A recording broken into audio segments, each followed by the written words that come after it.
नमस्कार। Fourth pillar के इस एपिसोड में आपका स्वागत है।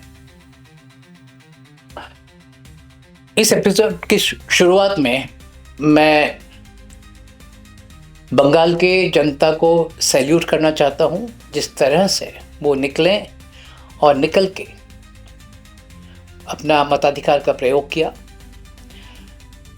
और एक भय मुक्त वातावरण में जिस तरह से वोट को करवाया गया। पोलिंग डे में कोई बड़ी घटनाएं घटी नहीं है, कोई लाश नहीं गिरी कहीं पर कोई ज़्यादा रक्तपात भी नहीं हुआ। 2-4 छोटी मोटी घटनाएं होती रहती हैं जो हुई होंगी। इसके लिए धन्यवाद के प्राप्त जो है वो पात्र है हमारे इलेक्शन कमीशन, जिन्होंने दिखा दिया कि अगर चाहे तो एडमिनिस्ट्रेशन जो है पूरा शांतिपूर्ण और फ्री एंड फेयर इलेक्शंस हो सकता है, करवाया जा सकता है। तो इस एपिसोड की शुरुआत में ये दोनों जो है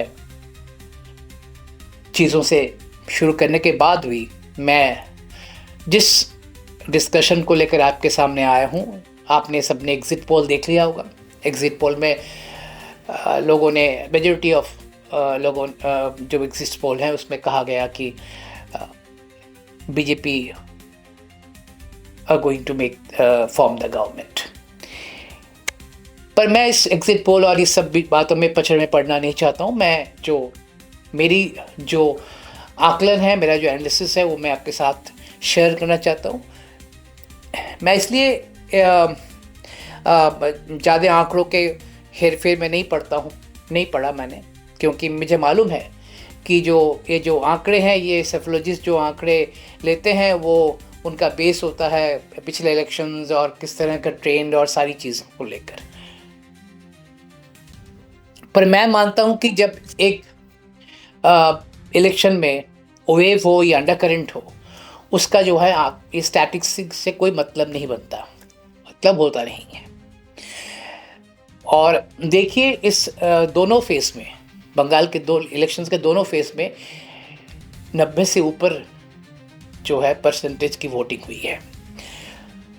थोड़ी बरसात भी हुई है, मौसम भी सुहाना रहा है, कहीं गर्मी इतनी ज़्यादा नहीं थी। फिर लोग निकले बाहर से, जो लोग कभी नहीं निकलते थे वो भी निकल के वोट किया, क्योंकि लोगों को लगा कि वो अब वोट अपना दे सकते हैं, अपना मताधिकार का प्रयोग कर सकते हैं बिना भय के।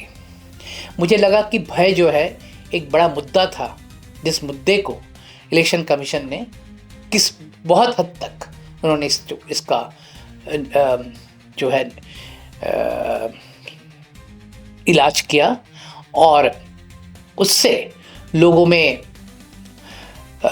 साहस बढ़ी और लोग नीचे उतरे, लोग पोलिंग बूथ तक गए और उन्होंने अपना मताधिकार का प्रयोग किया।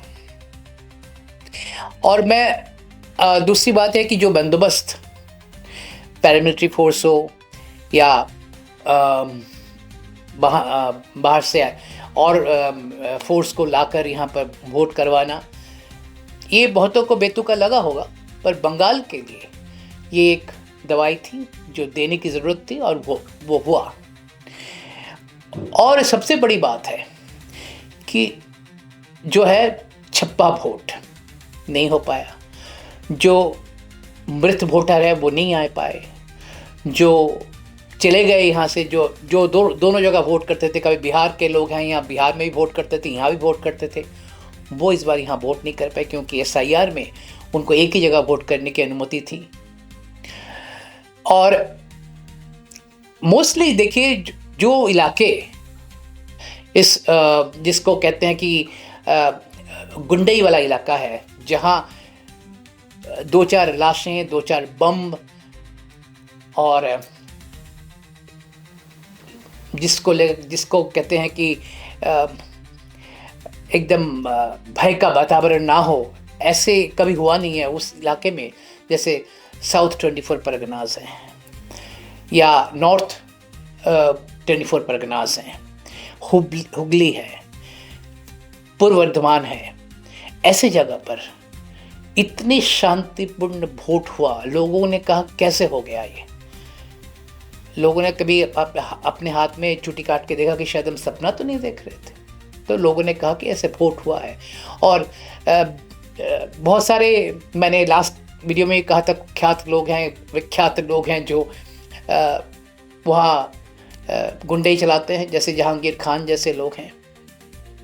तो उनको भी इस बार इस इलेक्शन के दौरान काफ़ी मशक्क़त करनी पड़ी कि कुछ किया जाए, पर कुछ हुआ नहीं।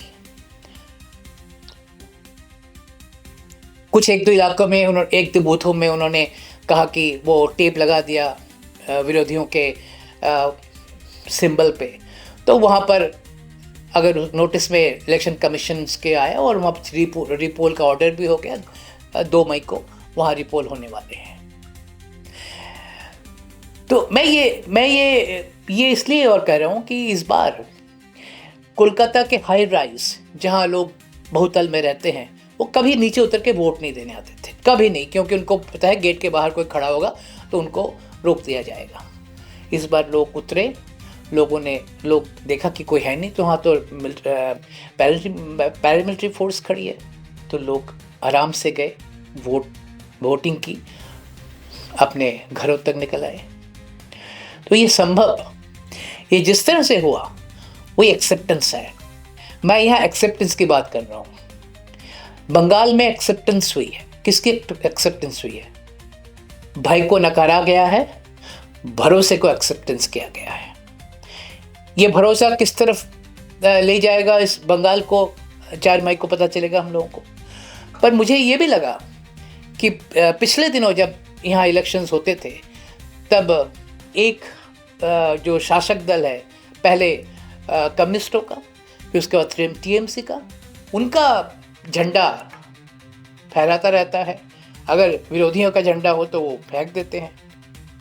वहाँ के जो निवासी हैं शायद वो भी उठा के फेंक देते हैं, ताकि उनको पर ना, उनके घर में अगर विरोधियों का झंडा लग जाए तो उनको लगता है कि शायद वो शासक दल के गुंडे आकर उनके घर में हमला करें, तो इसलिए फेंक दिया जाता था। इस बार एक नई चीज़ हुई है कि कलकत्ता की गलियों में बीजेपी का झंडा लगा, लोगों ने उसको उतारा नहीं, झंडा फहरा रहा है, आज तक फहरा रहा है। मुझे लगता है कि ये एक नया कल्चर जो है बंगाल में दिखाई दिया। इसको मैं एक्सेप्टेंस कहता हूँ। मैंने एक्सेप्टेंस के दो उदाहरण मैंने आपके सामने रखा। एक तो एक्सेप्टेंस ये हुई कि जो भय था, जो ये जितनी भी जो व्यवस्थाएं की गई हैं, लोगों ने इसका कोई विरोध नहीं किया। विरोध कहाँ से हुआ? विरोध शासक दल की तरफ से हुआ। ममता बनर्जी खुद रिगिंग की उन्होंने कहा कि रिगिंग हो रहा है। ममता बनर्जी जो कभी भी आज तक जब भी वोटिंग हुई है, चाहे लोकसभा हो चाहे विधानसभा हो, वो 12 बजे के बाद निकलती थी, निकल के वोट करती थी और वोट करके अपने घर में चली जाती थी। कभी उनको देखा नहीं गया कि सुबह सुबह उठ के निकल के सारे तरफ वो राउंड दे रही हैं। इस बार उनको देना पड़ा, बाध्य किया गया। किसने किया? जनता ने किया। उनको ये लगा कि शायद उनको नर्वसनेस हो। अभिषेक की बॉडी लैंग्वेज, अभिषेक बनर्जी की बॉडी लैंग्वेज देख लीजिए। वो उनका डायमंड हार्बर जो मॉडल था वो फेल हो गया। मैं डायमंड हार्बर मॉडल की बात जब मैं करता हूँ, वो टेप लगाने वाला मॉडल जो है वो डायमंड हार्बर मॉडल कहलाता था। मैंने पिछले एक वीडियो में कहा था कि एक ये मॉडल है जो साउथ 24 परगनास में बहुत ज़्यादा पॉपुलर है, कि विरोधियों के सिंबल पे टेप लगा दो ताकि एक ही जगह पर वोटिंग हो। इस बार वो हो नहीं पाया, वो मॉडल फेल हो गया। तो नर्वसनेस तो आखिरकार स्वाभाविक है, उनके नेचुरल उनके दिमाग में है कि कैसे होगा। क्योंकि अभी तक ये जो सिलसिला है जीतने का, ये सिलसिला जो है जीतने का, ये जो जेन्युइन वोटर्स से सिलसिला नहीं है जीतने का। बहुत लोग कह रहे हैं कि बहुत जो सफलोजिस्ट हैं, ये लोग बात करते हैं कि SIR में कितने लोगों के नाम कटे, किसके नाम नहीं कटे, किसके हुए। मैं इस सब पे जाता ही नहीं। एक वोटर लिस्ट का शुद्धिकरण होना है, वो हुआ। शुद्धिकरण का मतलब है जो जेन्युइन वोटर्स हैं वो रहेंगे, जो जेन्युइन वोटर्स नहीं हैं वो नहीं रहेंगे। बहुत सीधी सी और सटीक सी बात है, इसमें कोई दो राय नहीं होनी चाहिए किसी को भी। इसके ऊपर भी SIR को लेकर सुप्रीम कोर्ट तक धावा बोला गया, पर हुआ कुछ नहीं है। उसमें ये हुआ कि लोगों में और ज़्यादा उत्साह हुआ कि इस बार हम वोट दें, क्योंकि एक देखिए एक्सेप्टेंस की बात जब मैं करता हूँ तो हिंदुओं ने इस बार, हिंदू वोटर्स ने एक्सेप्ट किया कि उनकी अस्तित्व की लड़ाई है, और इस बार एकजुट होकर, एक मुश्त होकर हिंदू वोटर्स उतरे और जगह जगह वोटिंग की। ये एक्सेप्टेंस है। इस बार हिंदू मेजॉरिटी इलाके में हिंदू अपने पूरे फॉर्म में आए और एक मुश्त होकर, एकजुट होकर इस बार वोटिंग, क्योंकि हमारे बंगाल के हिंदुओं में एक सेकुलरिस्ट का जो है कोट अनकोट कहा जाता है कि हिंदू, अगर हम सेकुलरिस्ट नहीं है तो हिंदू है कि नहीं है, उसके ऊपर डाउट हो जाता था। तो वो ख़त्म हो गया। वो जो जिसको कहते हैं ना एक मुखौटा, वो ख़त्म हो गया, और ये हिंदू जो निकल के आए और एक मुश्त वोट किया, वो एक्सेप्टेंस है।